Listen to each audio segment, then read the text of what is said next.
রাজু ভাইয়ের দুইটি কথা আমাকে খুব অনুপ্রাণিত করে। দুদিন রাজু ভাই সবার সামনে বলতেছিলেন যে ময়মনসিংহ থেকে ঢাকা এসেও আমি তার সেমিনার অ্যাটেন্ড করেছি। ক্যারিয়ার বলতে আমরা যা বুঝি তা হচ্ছে দুটা বিষয়। আপনি তো একজন বিসিএস ক্যাডার হওয়ার স্বপ্নে বিভোর শিক্ষার্থী, তাই না? নিজেকে জাস্ট একটি প্রশ্ন করুন, এই মুহূর্তে বিসিএস প্রিলি পরীক্ষা হলে আপনি পাশ করবেন কিনা? যদি আপনার উত্তর না হয় তাহলে এই কন্টেন্টটি আপনার জন্যই। বিসিএস ক্যাডার হওয়ার জন্য আপনাকে জাস্ট দুটো কাজ করতে হবে। 1, পরিকল্পনা, 2, অনুশীলন। কি এই দুটি কাজ করতে পারবেন না? এই দুটি কাজ করলেই আপনি ক্যাডার। একটু বিস্তারিত বলতে হবে, কিভাবে পরিকল্পনা করবেন, কিভাবে অনুশীলন করবেন। চলুন 2-3 জন ক্যাডারের বক্তব্য আমরা শুনে আসি।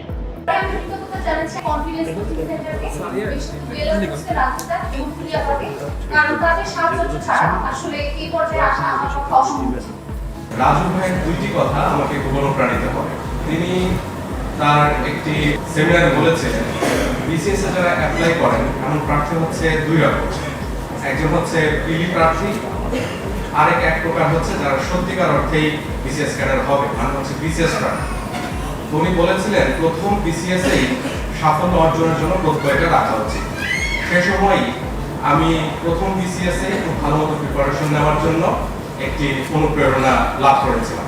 দুদিন রাজু ভাই সবার সামনে বলতেছিলেন যে আমাদের চকবাজার শাখার যারা অ্যাপ্লাস গ্রুপের সদস্য আছেন তারা একটু উঠে দাঁড়ান।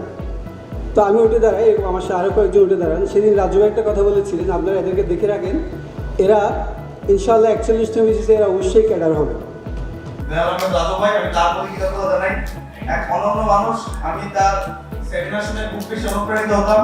ময়মনসিংহ থাকাকালীন স্যারের সকল সেমিনার আমি অ্যাটেন্ড করেছি। ইভেন ময়মনসিংহ থেকে ঢাকা এসেও আমি তার সেমিনার অ্যাটেন্ড করেছি। এই যে ক্যাডার সাহেবরা তারা তাদের বক্তব্যে একজন মানুষের কথা বললেন, যে মানুষটির সেমিনার তাদের জীবনকে পাল্টে দিয়েছে। আজকে যে তারা ক্যাডার হয়েছেন তার পেছনে যে মানুষটির অবদান রয়েছে বলে তারা নিজেরা স্বীকার করেছেন। তিনি আর কেউ নন, বিসিএস কনফিডেন্সের সম্মাননীয় এমডি জনাব বেলাল আহমেদ রাজু।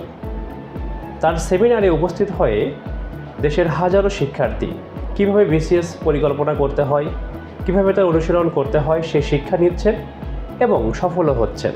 আপনার শহরেও কিন্তু হয় তার সেমিনার। যেদিন আপনার শহরে সেমিনারটি হবে মিস করবেন না দয়া করে। জনাব বেলাল আহমেদ রাজু বিসিএস কনফিডেন্সের কর্ণধার, এক অসাধারণ মানুষ। তার বক্তব্য শুনলেই আপনি অনুপ্রাণিত হবেন, পড়াশোনার স্পিড বেড়ে যাবে। এই যে বক্তব্যটি তার একটু শুনে দেখুন। আমাদের প্রার্থীরা এসএসসির পরীক্ষায় ভালো রেজাল্ট করার চেষ্টা করে, ইন্টারমিডিয়েটে ভালো করার জন্য, ইন্টারমিডিয়েটে ভালো রেজাল্ট করার চেষ্টা করে ডাক্তার ইঞ্জিনিয়ার হওয়ার জন্য বা ভালো বিশ্ববিদ্যালয়ে পড়ার জন্য, ভালো বিশ্ববিদ্যালয়ে ভালো সাবজেক্টে পড়ার চেষ্টা করে ভালো ক্যারিয়ার করার জন্য, ভালো সাবজেক্টে ভর্তি হওয়ার পরে ভালো রেজাল্ট করার চেষ্টা করে যেন ক্যারিয়ারের জন্য সহজ হয়। কিন্তু মনে রাখতে হবে এগুলো একটাও ক্যারিয়ারের জন্য খুব বেশি ইম্পর্টেন্ট নয়।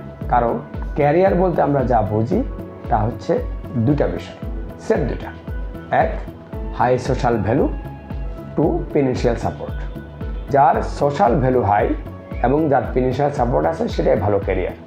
এটা যে কোনো প্রফেশনের সাথে আপনি মিলাতে পারবেন। যারা বাংলাদেশের স্টুডেন্ট তারা যদি কেউ সিভিল সার্ভিস আসতে চান তাহলে মনে রাখবেন এখানে দুইটা বিষয়ের সমন্বয় আছে। যদি কেউ ডাক্তার ইঞ্জিনিয়ার হতে চান সেখানে দুইটা বিষয়ের সমন্বয় আছে।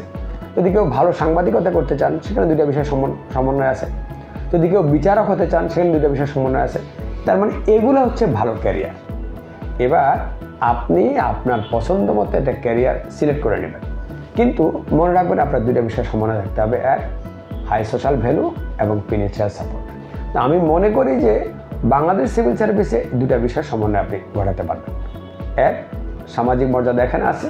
2, আপনার এখানে বৈধভাবে ফিনান্সিয়াল সাপোর্ট আছে। কি বলেছিলাম না, তার বক্তব্যের মধ্যে একটা জাদু আছে। He provides reason or stimulus to do something.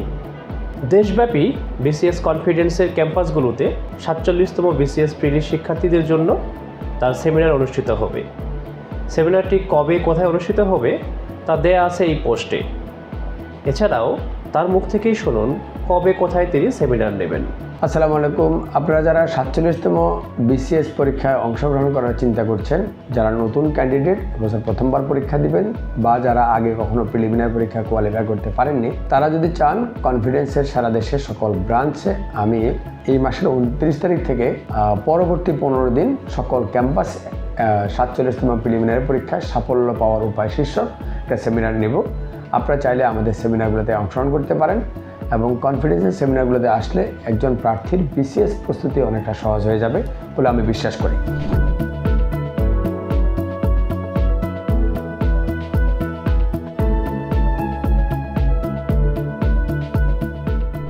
রাজশাহীতে আমরা এবছর দুটা সময়ে সেমিনার করব, সেম সেমিনার দুটা সময়।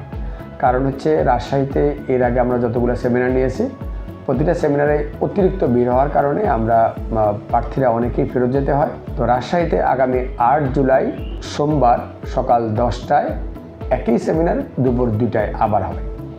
তো আমি আশা করব প্রত্যেক যারা নতুন প্রার্থী এবছর প্রথম বিসিএস পরীক্ষা দেবেন তারা যদি আমার সেমিনারে আসেন, তাহলে সেমিনারে আমি যে বিষয়গুলো মূলত উল্লেখ করি সেটা হচ্ছে আমরা বিসিএস পরীক্ষা কেন দেব, আমরা কারা আমাদের কম্পিটিটর, এবং আমরা কিভাবে প্রস্তুতি নিব, প্রস্তুতি কৌশল কী হবে, আর লাস্ট বক্তব্য হবে কী পড়ব, কী বাদ দিয়ে পড়ব।